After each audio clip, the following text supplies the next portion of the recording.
why don't we start with Kelly? Can you give me kind of a brief overview of what you do, what you stand for, and why? Yeah. And it's funny you asked me this. Today's date is right around my dad's kidney pancreas transplant birthday. It's a birthday we celebrate every year. It was February 5th, 2002. And on that day, I was a senior in high school and I was putting on my uniform, getting ready for school. And my mom said, "Listen, you're not going to school today. We're going to go to the hospital instead." And I have type 1 diabetes. My dad, aunt, and uncle all had type 1 diabetes. And I did not know he was in kidney failure. My parents pretty much hid it from us because they didn't know if he would get an organ transplant. He's been on the donor list for years and they just didn't know. So they didn't want to cause worry in us. And I don't know what the right thing was to be done or is to be done in those situations, but it clearly rocked my world. Not only was Mhm. I worried to lose my dad, but prior to that, I saw him have a heart attack, an ulcer in his foot, low blood sugar unawareness, and wrecked a car, among many other complications of type 1 diabetes that I was scared to lose him, but I was also foreseeing what the disease could do to me. And I Mhm. kept asking, like, when is this going to happen to me? So I'm in the waiting room with my mom. My siblings were all Irish twins. My sister's just 11 months older than me. And my siblings were all at college at various universities. So I was the only one at home. So I went to the hospital, kind of gave updates from there. And at the same time, I was filling out college applications and understanding and deciding on a major. And in that Yeah. waiting room, I decided I want to prevent any little girl or dad to ever be in this position again. And I was like, I want to be creative in the art of eating and be a dietitian. Like I just had so much clarity and Mhm. that fear of the day. And lo and behold, I did so. And now I'm a dietitian since 2007. I've been in private practice helping people with blood sugar control, gut health, quality of life through the medicine of eating or the art of eating since 2011. So I've been in business for over 10 years. And yeah, I'm just doing really fun things now, partnering with Theia, which is just like something I probably like had a law of attraction like vision for, but didn't know how it would all come together because I'm a type 1 diabetic using all the technology, trying to hack blood sugar for my life, my health, and for my clients. But I really want to help people that don't know that they have blood sugar problems. And there's no other way than throwing on a CGM to see those spikes to identify. So that's where things are. Feel free to ask me any questions Mhm. of that or beyond. But thank you for having Amazing. me. Yeah, absolutely. And excited to have you on this interview. I think your story's extremely unique because, a lot of people don't understand the full spectrum of what blood sugar can do to your body. Yeah. You have that firsthand experience, which, outside in, nobody can really match, So like I've always found your perspective to be super unique in that sense because you have these nuanced ways of understanding what's going on in the body. Whereas like, I've never been a type 1 diabetic. Sure, I studied blood sugar and nutrition and stuff like that, but not to the extent of experiencing it day to day. Which actually kind of makes me really interested in your upbringing a little bit more. Was it like, so you said it was kind of hidden that your father had diabetes. Was it back then stigmatized to have it? Did they not want the children to know? Like, why Yeah. was that kind of the case? Yeah. Diabetes in my dad's era. My parents hid he was in kidney failure. They didn't necessarily hide he was diabetic. Okay, That was obvious. apologies. Yeah. Once I accidentally took his shot, for example, I ate so much ice cream that day. Anyways, here nor there. Um, in his era, when he was diagnosed, he was 17 years old, and his doctor said, "Don't tell anyone." And his brother was diagnosed at my age, when I was 8 years old. My uncle was also 8 years old, and Mm. he wouldn't be invited to birthday parties because people thought it was contagious. Oh, And, wow. illnesses back then, you were quickly labeled as weak. So it was just Mhm. such a not discussed thing. My dad's best friend, I remember I'm good friends with him now, and he actually was on the nonprofit JDRF board with myself here in the Columbus, Ohio area. Mhm. And he's like, it was just insane. In high school, they're playing basketball together. They're best friends. And my dad would like consistently be eating peanut butter crackers and having juice, and he just didn't know why. Like they're Hmm. best friends, and my dad didn't share that. Um, and it's just different disease states. Like I'm confident to defy the odds. My risk for the kidney failure, the heart disease, for Hmm. cancer, dementia, the list goes on. But I'm eager to defy the odds just with practical solutions, but also better technology and medicine that's available today. When he was diagnosed, they were using pig insulin. They had no meters. They had to Hmm. pee on a stick that would say hi if your blood Yeah. sugar is high. Um, so yes, but it was the kidney disease they had because there was just such an unknown trajectory of what his care was going to be, but not the diabetes. That was front and center. Gotcha, gotcha. Yeah, and again, sorry for I misunderstood what you said then. The kidney failure was hidden. So in the household growing up, if everybody knew about your dad having diabetes, was it also not talked about in the household? Was it kind of hidden? What was that experience like? Um, it again wasn't hidden, but a Yeah. lot of things were so downplayed. Hmm. Um, I remember, for example, like we were out to dinner and there weren't easily accessible insulin pumps. I think the first insulin pump when I was diagnosed was actually a backpack. And it was literally a backpack, like a computer someone would carry around. Yeah. And probably 5 people in the world had them.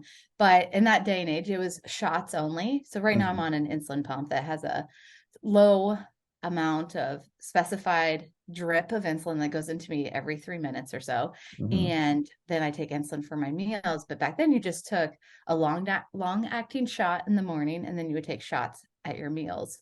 But I remember we're out to eat, and my dad's like, "Oh, I forgot my medicine at home. I'll just get it when I get home." Where if I like forget, I hate being high. Like I think today there's just so much proactivity Hmm. and just advocating your needs, but also taking care of yourself. But it also comes down to personality types. And I think, again, me being such a child, learning my disease, learning to take it on Hmm. as my own, it's through high school and college, but just seeing the suffering he's been through, like, I don't want to flirt with that. Hmm. Yeah, that's understandable. So that kind of leads me to exploring the household a little bit. So what was growing up? Did you guys have any correlation to how food affects your body? Was that ever discussed? What was the diet? That'd be interesting to dive Yeah. into as well. Yeah. So I mentioned I'm one of four. I'm the youngest. Of the four kids, we're 5 years apart. So really close in age. We're all athletes, mostly on the realm of soccer, club soccer, which would include 3 days. I remember during Wow. camps, we would do weightlifting, soccer practice, then running at night. Um, and I think my mom, for the most part, stayed home until I was in elementary school. And it was a lot of frozen food, a lot of like TV dinners, frozen pizzas, fish Yeah. sticks, very processed. And everyone's like, how did Kelly become such a good cook? Because I love cooking. It's kind of my form of meditation. And it was because the food wasn't that great in our house. My mom did the best she did, and I honor everything she did. She was such a champion, especially for my diabetes, but our diets weren't that healthy. And I remember again when my dad had his heart attack, I remember the hospital or one of his doctors gave him a hand sheet that said like our worksheet that's like low sodium diet. This is what you can do Mm. for your disease state. And I just thought, wow, we can really manipulate our diets for our quality of life. And I remember I started cooking then. And I was like, okay, I'm going to try to understand the benefits of this food and that food and how to eat it more. And that's really where my journey began, becoming a little cook in the kitchen or a pharmacist in the kitchen using food. But the upbringing was it was very processed, very frozen, reheat, quick, always practices at night on the go, and not a lot of connection of how food made you feel. It was more, how's food? How many grams of sugars in this meal? Um, Hmm. and even before counting grams of sugar, it was my first diet was I had to count my starches and my fats. Like as a 8-year old, I was counting like every 15 grams of carbohydrate was my starch. And then I would like get a pat of butter, like you would get at a restaurant to make sure I got my serving of fat, where like that method of controlling blood sugars is so outdated. Yeah. But at first, when I was diagnosed in second grade, you can look at my pictures, but like I put on so much weight Mm. because they gave me my insulin needs and then they kind of designed my diet with those starches and fats and proteins to really fit the insulin doses they were giving and not my appetite, Mm. was one big thing too. So I look like I just blew up from second to third grade. I look like a different kid. That's interesting. Yeah. Do you feel like the advice you were given back then was helpful for you when you Now were I'm first laughing. when you were first diagnosed? I do think when I was Yeah. diagnosed, I was hospitalized, and most cities, not countries, states don't do that. It's an outpatient diagnosis only. Mhm. So when I was diagnosed, I was in Children's Hospital for over a week, and they really made sure my parents knew how to dose my medicine and how to prevent lows and understand this food exchange diet I needed to adopt. And I was there a solid plus a week, and now it's an outpatient only. So I remember as a little girl injecting insulin into an orange. I remember they had like oranges and they're like, we want you to practice injecting saline into Uh-huh. this orange so you can do that on yourself or your mom can do it. But I remember going through those, I don't even know if you would call that occupational therapy or what, but I had really good support to not be scared in that first week. But the actual recommendations I was given were pretty bad. I mean, in my life, especially the first year, I probably had 10 seizures. And most of those Wow. seizures were in my sleep. And I'm so grateful, like, my sister's a light sleeper across my bedroom. We didn't have the Mhm. same room, but she would hear me making weird noises in the night. And if she did it, who knows what would happen? But that Yeah. was coming off these fruit, starch, fat exchange bogusness that I was recommended to fit this wonky ass insulin I was taking. I was on regular and NPH, and NPH is a long acting insulin. And it had like these crazy peaks and valleys. And like, if you didn't know when that valley was coming, you'd go low. And if you didn't catch the Mhm. low, you'd have a seizure. So, I almost even forget the first question you asked, but No, this is the great. guidance was scary. But I know still today, people who are diagnosed with type 1 diabetes, like I just had a client last week, he had type 1 diabetes for 3 years, and my jaw was on the floor on the floor because of the little amount of information he was given and how Mhm. he was just trying to like survive on a daily basis. And he was surviving by eating meals and just taking insulin for high blood sugars. So Mm. he was ballparking to sit around 200. We all know the ideal number is below 85, but here nor there. It's just interesting. It's interesting what recommendations are given today, what support's given today. And when I went to my undergrad to be a dietitian, I remember there was a chapter on the diabetic diet. And I'm taking an exam on what the diabetic diet should be. And I remember studying it and being like, I absolutely follow 0% of this advice Mhm. because at first I was such a rule follower, but after so many seizures, you start to learn to chase results instead. And Mm. that's kind of my saying. The name of the game today is, yes, this is what can work for the average, but we're going to chase results for you. And that's what I Mm. do for myself and anyone in our programs and beyond. Very interesting. Yeah. So I that kind of made me think about something. Do you feel like the technology has caught up, because you've mentioned that a couple of times, to A, diagnosing, B, giving medication, C, tracking it more accurately in the modern day? But then do you feel like the other end of the spectrum, you as a dietitian, do you think that the food and how to portion food or what to eat has not necessarily caught up from back in the day? Or is there some progress and but it's not, where you would like it to be personally? Yeah. I think there's always room for improvement. Type 1 diabetes could never be in the same sentence as easy. Yeah. So Yeah. there's always room for improvement. Like right now, my blood sugar is beeping at me because I ate lunch in 32 seconds. But my insulin pump right now is talking to my CGM on my arm, and it's got this algorithm and artificial intelligence because it's the latest version of the Omnipod, and it's supposed to hold me at ideal blood sugars. But this whole week, I'm kind of frustrated as I'm, an entrepreneur working a lot of hours this week, hoping it takes care of me, but I'm sitting at 160. And Hmm. I don't like the way I feel when I'm at 160. So there's definitely room for improvement everywhere. Let that be CGMs, meters, Yeah. insulin pumps, types of insulin.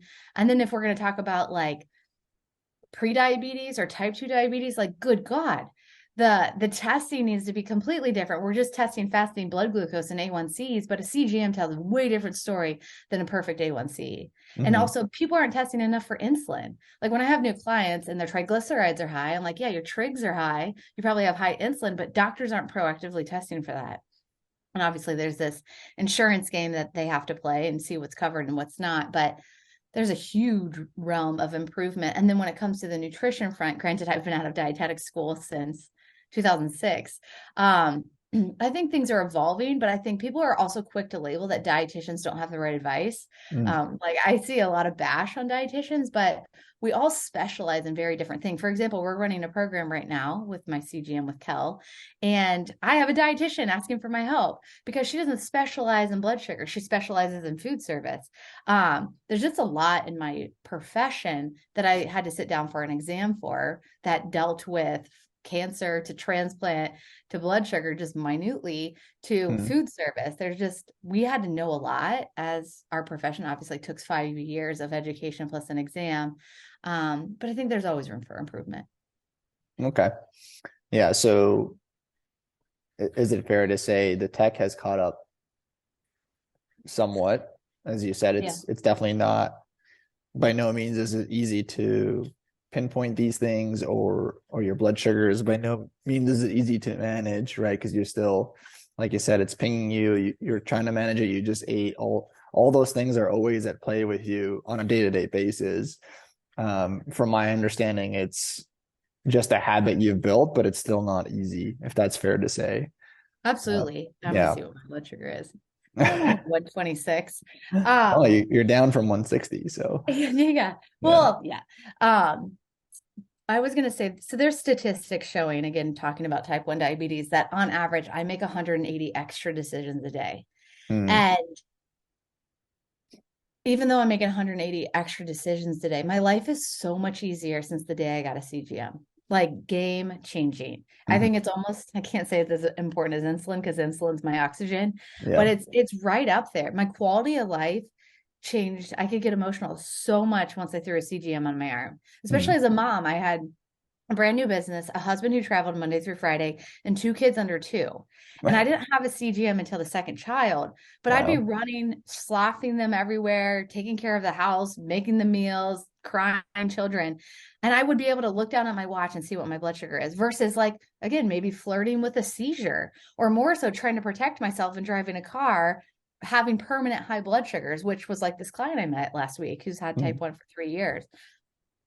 So I guess on the front of a CGM, like my life is forever changed and I'm forever grateful that like part of my Hmm. lifetime, this technology has been available. Okay. Yeah. It sounds like it's If been you need me to sell extremely. your product, I'm just kidding. It's No, amazing. that's great.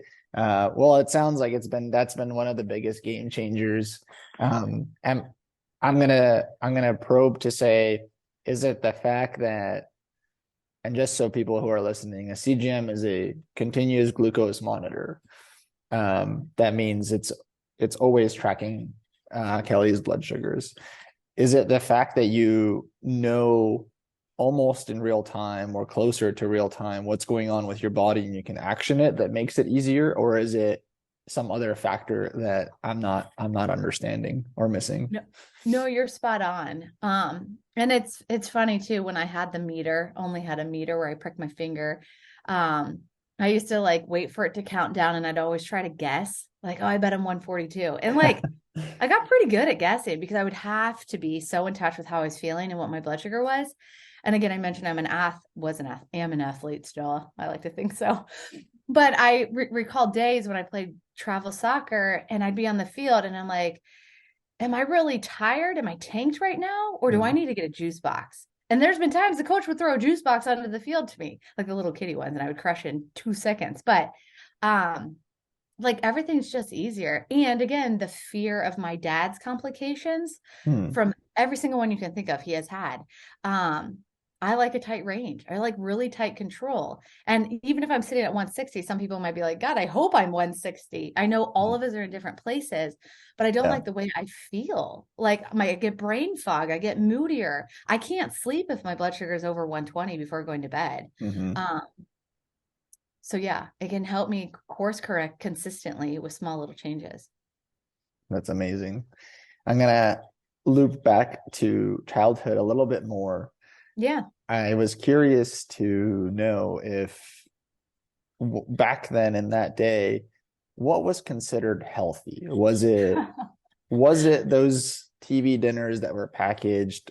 You know, how do you how do you view the world back then in terms of this is healthy and good for you and how it was perceived? Yeah. Health was viewed on one similarity today is like in the diabetic eyes and the caregiver's eyes is like if it has a lot of sugar Mm. was a big thing. But my mom still strived to, take care of my blood sugar as much as possible. But instead of cinnamon rolls with all the icing on top, I would just get a cinnamon roll. And then today, like you can paleofy a lot of treats and just make them more with whole real foods, like almond meal instead of that Mm. highly processed flour that'll hit blood sugar and cause like a black diamond blood sugar spike. Um, but back in the day, I don't know necessarily, but I drank a lot of Kool-Aid, had a lot of sorbitol and aspartame because the go-to for a type 1 diabetic was those sugar-free things. And now sugar-free is not as pushed as much, I Hmm. don't think, because there's more information out on artificial sweeteners. But oh my gosh, the amount of sorbitol I consumed as a kid, I Yeah. wonder why I need to nurture gut health now. But Yeah. So yeah. do you feel, because this is a topic that's debated all the time, which is on the one side, you have people that say, let's even say that it's for weight loss, or trying to manage blood sugar is better for diabetics. Please drink diet pop, Yeah. because if you drink the other kind, which is filled with sugar, high fructose corn syrup, etc., it's a guaranteed going to be less than impactful result that you want. And then on the other spectrum, it's, the diet pops. People say, oh, it's not proven that they're messing with your gut biome. It's not proven that they, cause cancer. All of those studies are here or there. And then the other side is with a lot of the functional medicine community or people that look at industry differently than Western MDs say, yeah, I mean, there's no way something can be that sweet with 0 calories necessarily and then have no impact on your body. So where do you kind of stand in between those two spectrums? And do you feel like it helped you at some point get through the process and then learn more and make a different decision? Or what's your stance on the diet sugar-free stuff Yeah. in the common day and then back then? Yeah. I think back then I was a rule follower. It goes back to that one comment. Yeah. And I remember one of my first seizures was before bed, I had sugar-free hard candy. And I counted out and I looked at the food label, how many grams of carb or sugar were there to calculate if that could be one of my starches. And it didn't. And I Mm. crashed. I crashed and burned, and I had to get glucagon in my leg and go to Children's Hospital overnight. Um, so back then I followed the rules. And today the Diet Coke versus regular Coke is if you can pull anything out of your diet. Coke is addicting. It was originally Coke. That's Coca-Cola used to be Coke. It's right. very addicting. And they want it to be addicting. And my clients who consume it, they are just so addicted. And I Mhm. feel for them because it's not their fault. There's a brain chemistry reaction there. But it comes down to let's first focus on blood sugar control, which can help regulate cravings. And then let's start manipulating, tweaking the diet to be more real food than not, fewer chemicals than not. Um, Overall, is where my stance is. I mean, it's not about eating perfectly, but if you can pull anything out of your diet, it's certainly Diet Coke, regular Coke, and the man made oils of canola oil and soybean oil and peanut oil. There's nothing more that makes us more insulin resistant and it inflames the cell. But there's Mhm. where I become a little food Nazi, and that's where I'm just a hard, no, unfiltered. This is what we need to avoid. Yeah. Um, and then otherwise, it's I meet where people are and chase results, and that's not by any means eating perfect. Mm. Interesting. So I want to nitpick your brain on, because there's lots of different um sugar alcohols out there now that, Yeah. they claim some of them are, because they're synthetically made, like an aspartame or sucralose, uh, those are not as good as a stevia or a xylitol or a monk fruit extract, for example. Yeah. Do you have an opinion on that? Have you personally experimented with both sets? Yeah. And, where do you land with that discussion? Yeah. I do again lean towards a hard rule of avoid the equal, sweet and low packets, even Truvia at like coffee shops. That Truvia, if something's less than 2%, at less than 2% in the end consumer product, it doesn't have to be on the label. And Hmm. that Truvia, there's a lot of GMOs, there's a lot of corn, there's a lot of filler, a lot of garbage. But when it comes to sweetening a treat or even protein powders, the jury's still out. These products are new to the consumer. There's not enough research on them. I scrutinize stevia, but I do personally consume it. I try to consume it if I do in the purest form because Hmm. that's a better choice for me than straight sugar because I'm chasing flatline blood sugars. Hmm. But I would more so prefer like monk fruit over stevia because I've seen worse research on stevia, Hmm. um, and xylitol. Um, I find as okay if clients are like, "Can I have this or that?" It's all about good, better, best. Yeah. Uh, and again, reaching for Mother Nature's sweet food of fruits and whatnot, and enjoying the true flavors of whole foods. But we need pleasure in our lives. But how can we have pleasures by how we manipulate the order of the food we eat in a meal, bringing a treat with a meal versus just eating a treat in isolation? And Hmm. how can we adjust the ingredients to work for us better? Okay. Awesome. I'm going to bring us back to one thing that you mentioned that I noted, which I think is really interesting and not talked about a lot.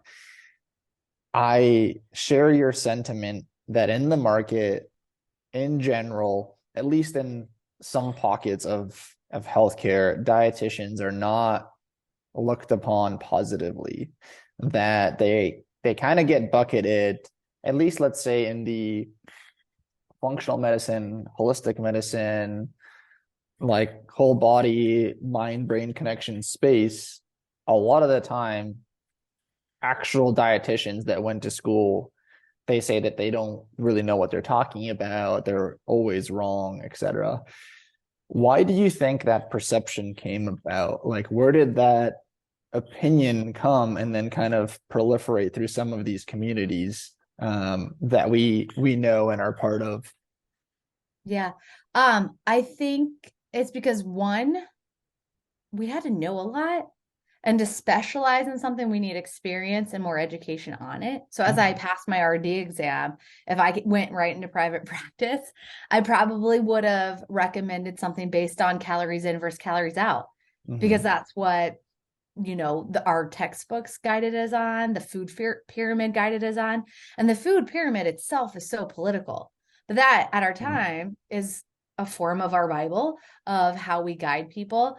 Um, but until you can read between those lines, I think you can really understand how to guide people on this topic we're talking about, how to help people eat better.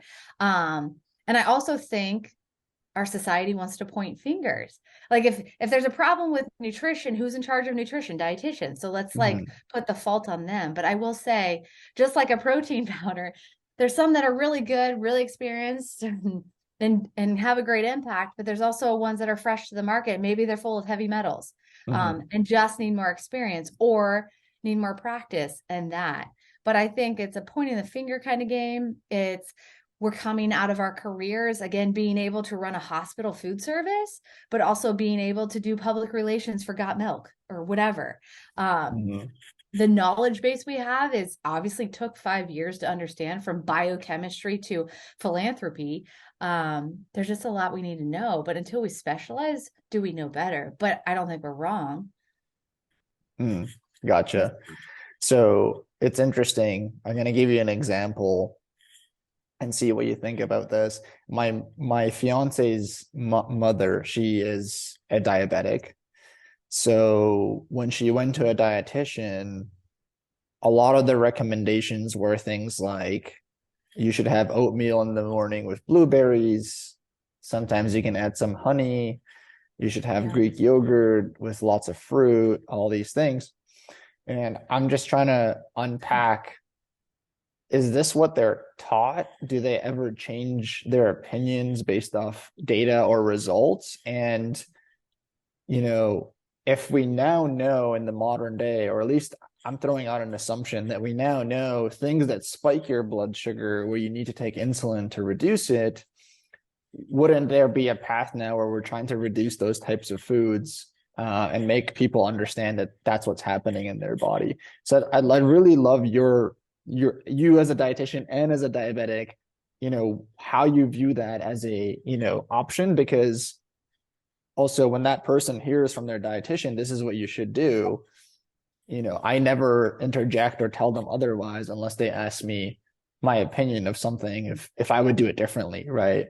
And so Yeah. it's just this really like delicate balance that I'm trying to understand of how they get that education, how they portray it, and then give it to clients. And then, do they ever change protocols based off what they're seeing? Yeah. With that story, the first thing I think of is politics. Yeah. Politics of the institution, of the university, of where that dietitian is working for, what hospital it's related to, Yeah. and what guidelines they have to advocate. And it comes back to the food guide pyramid. The food guide Mm. pyramid, the bottom of it was grains.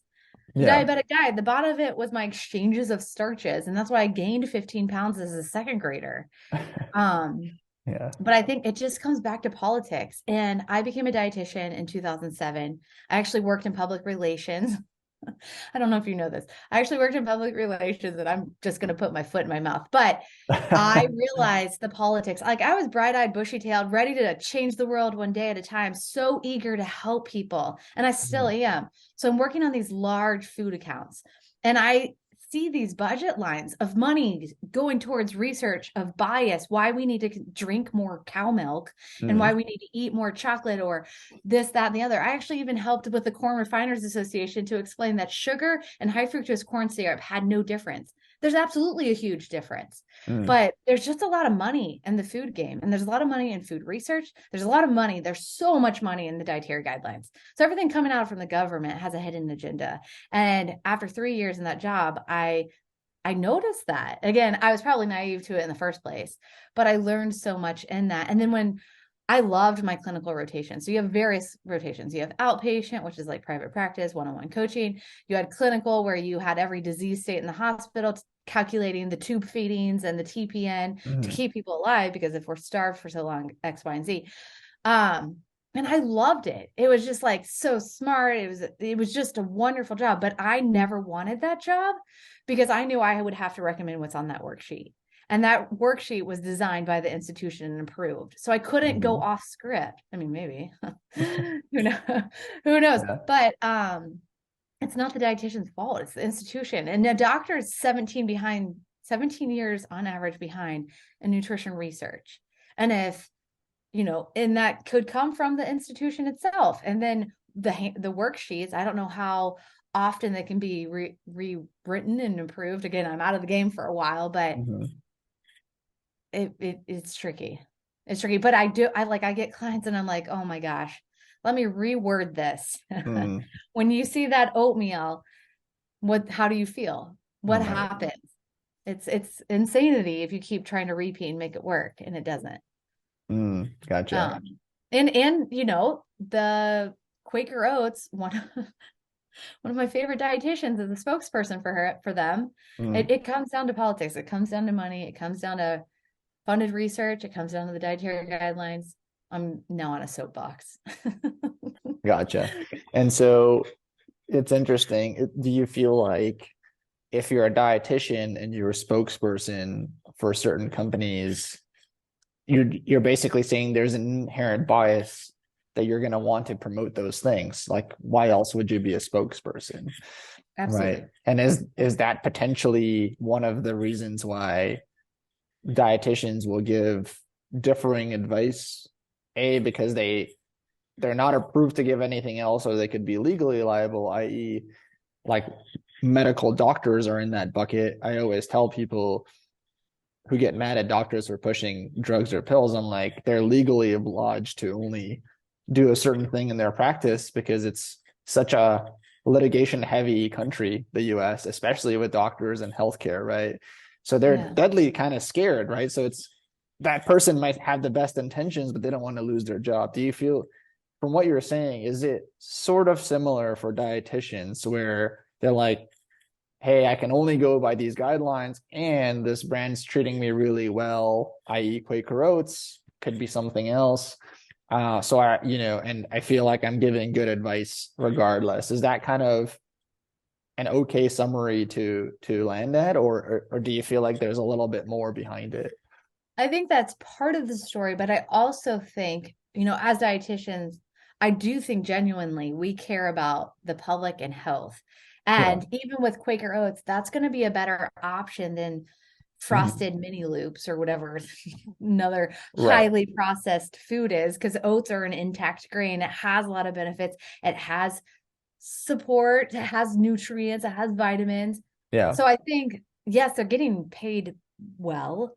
They're given an opportunity to use their voice and credentials, and their goal is to move people from something more processed. But what if Mhm. they're attracting someone that just got diagnosed with type 1 diabetes and they want to do better? So they have that bowl of honey and oats, as you used as an example, and blood sugar spiking and then that patient keeps doing it because they're so scared and they're just going to do what the doctor says. It's where it gets really muddy because it's helping one area of people have incredibly processed American diet to someone else who's newly diagnosed and trying to do better, but they're just not getting results.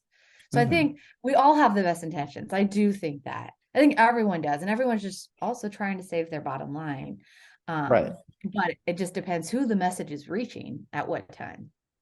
Yeah, and that makes a lot of sense. And I always share that same sentiment as you, where it's you never really know what other factors are impacting somebody, even on a day-to-day basis, let alone institutionally, that makes them say or not say something, right? So I think that's a really cool perspective coming from somebody who's trained in this field, obviously has tons of personal and professional experience training others to get that viewpoint out. Yeah. And all we Uh, can do as consumers every day is vote with our dollar and keep the foods that are best on the shelf by what we buy weekly. so that's a interesting comment. I'm gonna leeway that. No, I'm gonna I'm gonna transition that into my one of my other questions because it fits Sure. perfectly. On your site and on a few other places, you mentioned you're loyal to other people's success, but you won't work harder than them. Yeah. Can you just expand on what that means and why you have that stance? I am very like, again, going back to February 5th, 2002. What is that? 21 years ago tomorrow. Um, I am like, a fire was lit in me, and that fire burns only brighter now with the potential I can reach more people at once, especially with the CGM program. And right now, for example, I have a group running, and I have a lady's blood sugar who's are going wonky.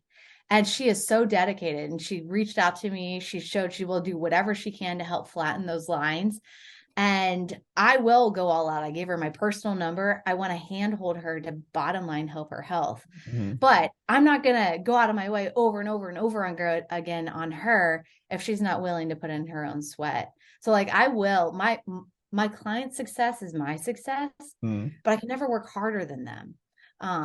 Because then it doesn't make sense. It won't stick, it won't maintain, it won't progress.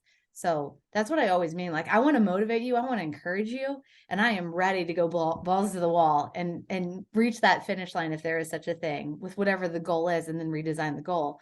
But I can't do it by myself. I can't pull you along all the way. I need people to be motivated and then want the help and then be curious to learn and see the change. Gotcha. So there's a personal responsibility you're saying that people always need to have in order to achieve a result, no Yeah. matter who's guiding them. Yeah, and I've been in private practice for over 10 years, 11 years this year, and I used to try so much more. And I used to I emotionally would invest so much, and I still do in my clients, Mhm. that I would feel almost burned because they gave up far before I did. Yeah. And like, even as a a coach, like I have to protect my emotions and I can only give so much away, but I need people to meet me halfway or else it doesn't make sense. Hmm. Yeah, that makes sense. And what would you say is have you noticed big differences in the clients that skyrocket, fix their health, are doing much better, sustain it, and then the ones that give up even before you? Have you noticed certain traits or how they start a program or a mindset or anything that you've noticed over your 10 plus years of doing this that makes a difference? Or is Yeah. it more you kind of never really know and you give them the best that you have and then see where they end up? Yeah. I think with those two categories of clients, I'm a dietitian, I stay in my lane, but I often tell my clients in a group or one-on-one, it's not always what we're eating, it's what's eating us. And I find those who don't bring themselves to the table when they want the help are those struggling with limiting beliefs. So they have other big things that they need to work on until Hmm. they're really ready to feel worthy of change. And I try to help them there. And I think we all need a village of professionals or support systems. And that might not even be, credentials after our name, but we need a village to help us with our goals. And I will point out to those other people, you need to show up. And also, it's not the food you're eating, it's what's eating you. So I think it's a little more, Hmm. they need to break some glass ceilings before they can actually Hmm. reapproach their health goals, that's the first thing that comes to mind. Yeah, that's a very, very interesting perspective. I don't think that's discussed nearly enough Yeah. because, well, I only just want to correlate that to any habit change, anything that you want, that people want to do. Usually, let me know if you agree with this, has to start with some belief that you can do it, if not all out, because it's kind of you're starting with an anchor if you don't think you can do it, but you're trying to do something, right? And Absolutely. and so it sounds like you feel like that's been a huge difference maker in the people that get there and don't. Um, and if that is true, what is there any tools that you've been able to cultivate and or figure out that can help people make that change or give them that like little bit of boost where they're like, okay, I believe in myself now more than before, and so they get some Yeah. momentum and it takes off? I love, of course, pulling on evidence-based research, and I love telling stories. We learn through stories, and I'll take research studies and tell them as a story. And if you're like, Kelly, I want to improve my blood sugar, but you're in your own way, Hmm. I'll provide research based off that. I just gave a lunch and learn last month, and one of the points I pointed out was all about gosh, now I'm thinking about what was the word I used, but basically it's mindset. And the Hmm. mindset is there was a study and it was two groups of women and they were cleaning ladies in hotels and they were put on a specific diet. And the researchers said, okay, we're going to provide you these meal plans, this diet. We want you to follow it to a T. And to the first group, they said, this meal plan is really nourishing. It's going to help you maintain your weight exactly where you are. It's going to really help you be healthy. Go about eating this for 8 weeks. So they gave them the food, the meal plan, controlled most things, their schedule of cleaning the hotel and so forth. And then the second group, they're like, exact same meal plan, exact same food sources. They said, we're going to have you follow this meal plan for 8 weeks, and it's going to make you lose weight. At Hmm. the end of those 8 weeks, the first group lost 5 pounds. They still lost weight. The other group lost 20. Hmm. So mindset's everything. And it has to do with blood sugar control, the ability to make change, small changes. We're not going to jump in the deep end. It's all about the 1% change. And it goes back to the book Atomic Habits. I love that book. I'm sure you've read it. Yeah, it's a great book. James Clear is the author, and he talks about the British cyclist team of like 2007. And a coach came in and said, we're going to change everything by 1%. And they changed their uniforms, their massage gels. They changed how they wash their hands to prevent germs. They changed the pillows they slept on, the mattresses they used. They painted the inside of the truck that carried the bikes to make sure there's no dust in there. They said, we're going to change everything by 1%. And this team was so bad, no company would let them use their bikes because it hurted the brand. It hurt the brand. They were horrible. Yeah. Um, but within 5 years, they had over 80 first place medals, Tour de France's, and gold medals in the Olympics just by small change. So I also lean on the 1% change, that we want quick fixes, but there are no shortcuts in life. And that comes down to health too. Mm-hmm. And again, thinking of this client that's going all in to improve her blood sugar, she's so nervous. And I Mm-hmm. told her, stop being nervous, because before we fix her food, she needs to settle her mind and her body and just Yeah. take the data head on. And that's what we're doing. And I'm like so excited to see how things come along. Just in next week, it's going to improve. She emailed me probably 4 times a day. And I'm excited about that because I want her to put her skin in the game. But Very cool. All right, a few more things and then we'll wrap up. We could do this for probably 6 more hours. But I wanted to loop a little bit back to something that you said that I thought was interesting. The standard American diet, which up until recently, they just changed it. I know they now want you to have a baseline of vegetables and less meat and stuff like that, which, a lot of people also argue is completely political. And then other people say, no, this is what it should be, which again, opinions differ all the time, depending on who you ask and how you interpret data and stuff like that. I wanted to get it from you, your perspective. Is it actually that the standard American diet was so poor for our health? Or was it that the way products were marketed tried to fit into that, but were actually way less healthy? And so just to give like a black and white example, oh, you should eat 6 to 10 grains a day or whatever it was. I forget now the exact number as your baseline. And then Kellogg's comes out and says, oh, get your 3 to 4 servings of grains with our cereal, not mentioning that there's 80 grams of extra sugar in there on top of those grains, right? And then you're adding milk, which also has sugar, for example. So is it that these companies came and marketed things to fit inside the mold of what might have even been not so bad for us, which is like, hey, even if you ate, let's say, I know people are going to roast this, but I'm just giving a hypothetical example. Let's just say we ate bread and grains and pasta and whatever, but then you also ate 6 to 10 vegetables a day, which I think statistically nobody does in the US. You actually ate 3 or 4 fruit, like whole fruits, not, have fruit this leathers. orange juice and it's your 1 fruit serving or whatever, but it's all sugar, right? Do you feel like if we actually followed that in a whole food system, that it could have, changed the trajectory of the healthcare system and how people are nowadays in terms of extremely metabolically unhealthy? Or is your opinion very much still maybe it's better, but having the baseline of that many carbohydrates is probably not something that's conducive to us long term? Yeah, I don't think carbs, my opinion has changed over the years, but I don't think carbs are the problem. I think the number one problem with metabolic health is stress in America. Stress is the number one driver for emotional eating, the number one driver for needing processed food, something on the go, multitasking. If we eat when we're multitasking, we don't absorb nearly close to the amount of nutrients we normally would if we sat down doing one thing. No one does that. I ate my lunch in 32 seconds. So I think stress is the number one. Number two, in the 1970s, we started making more shelf stable products. And therefore, Americans started eating more hours of the day. So I think that's a problem. I think that what we eat and when we eat are just as important. If I ate the same meal at 6 p.m. for dinner versus same meal at 9 p.m. at dinner, I need 3 times more insulin at 9 p.m. because it's competing with melatonin and cortisol.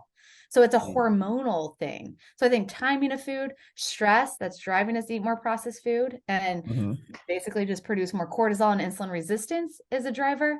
And just more processed food in general. I don't think carbs are the one to demonize. And I think we all have very unique carb needs. I don't think lower is better. But I think we just need to step back, take a deep breath, and try to reach for more real food and not to eat naked carbs. Gotcha. Okay. Drop Awesome. the mic. Awesome. So we'll do a final segment here. I'd love for you to share what you're currently working on, what you're excited about, how you're doing it, and what you're looking forward to. Yeah. So in my private practice, I have a lot of spinning plates, and it's very exciting. And I think the most exciting year I've ever had. Again, I am just so appreciative to work with a company like yours, Thea, and I felt like we came together at the perfect time. I really want to help people understand how they can optimize their health, their life, their fertility, their blood sugars, and live longer. So I'm doing that CGM with Kel. It's a 4-week program, and I'm running that most months, not every month of the year, but most of them. Along with that, I have a membership to really help people understand the truth about health and wellness, because there's so much information to know, a lot of data in the media that's paralyzing or confusing. So I have a membership to guide people on a true philosophy of what wellness is.